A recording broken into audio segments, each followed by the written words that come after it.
Soy Luz María Márgaro Cruz, estudiante de licenciatura en Ciencias del Comportamiento Humano de la UVEC. En este video voy a explicar de manera clara cómo se construye un diagnóstico psicológico y cómo se integra dentro de un informe clínico. Muchas veces se piensa que el diagnóstico es solamente ponerle un nombre al problema, pero en realidad es un proceso más complejo que implica analizar información, formular hipótesis y sustentarlas con base en criterios científicos como los que establece el DSM-5TR. Primero explicaré brevemente los tipos de diagnóstico y después desarrollaré un ejemplo aplicado mediante un informe psicológico. En psicología clínica podemos identificar distintos tipos de diagnóstico. El primero es el diagnóstico intuitivo. Este surge desde el primer contacto con el paciente. Es esa primera impresión clínica que se forma a partir de la observación y la experiencia profesional. Sin embargo, no es definitivo, solo orienta el proceso. Después tenemos el diagnóstico hipotético, que consiste en plantear posibles explicaciones del problema. Aquí el psicólogo formula hipótesis que posteriormente va a confirmar o descartar mediante entrevistas y pruebas psicológicas.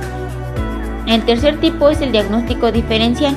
Este es muy importante porque permite distinguir entre trastornos que pueden parecer similares. Por ejemplo, no es lo mismo un trastorno de ansiedad que un trastorno depresivo, aunque compartan algunos síntomas. El diagnóstico diferencial ayuda a descartar opciones para llegar a la más precisa. Finalmente está el diagnóstico nosológico, que es el que se basa en sistemas de clasificación como el DSM-5TR. Aquí el profesional revisa los criterios específicos y determina si el caso cumple con ellos para establecer un diagnóstico formal. Para este ejemplo, desarrollaré el diagnóstico nosológico. Ahora presentaré un caso clínico que ejemplifica cómo se estructura un informe psicológico y cómo se establece un diagnóstico nosológico.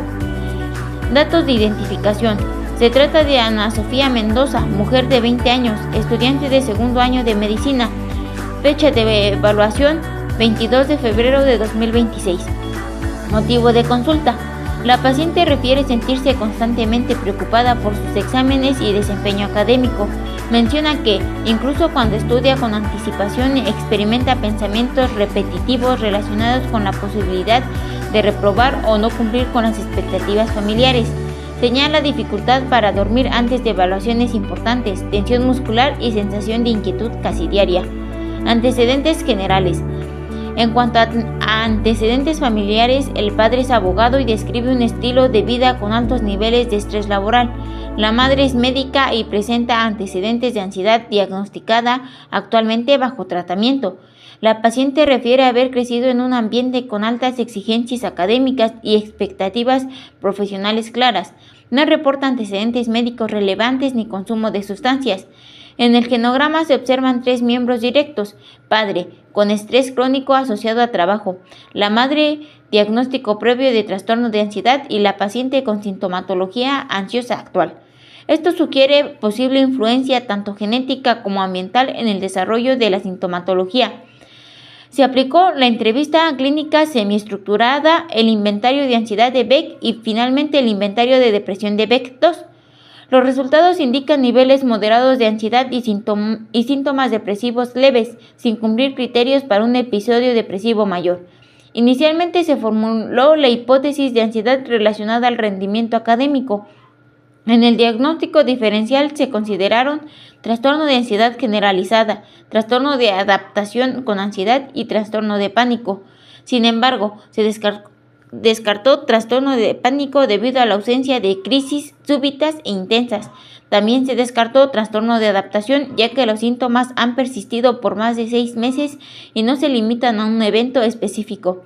Con base en los criterios establecidos en el DSM-5TR, la paciente cumple con los criterios para trastorno de ansiedad generalizada. Debido a la presencia de preocupación excesiva persistente durante más de 6 meses, dificultad para controlarla y síntomas físicos asociados como tensión muscular y alteraciones del sueño. Este caso permite observar cómo el diagnóstico no se establece únicamente por la presencia de estrés académico, sino por la duración, la intensidad y generalización de los síntomas, así como por la evaluación sistemática basada en criterios clínicos.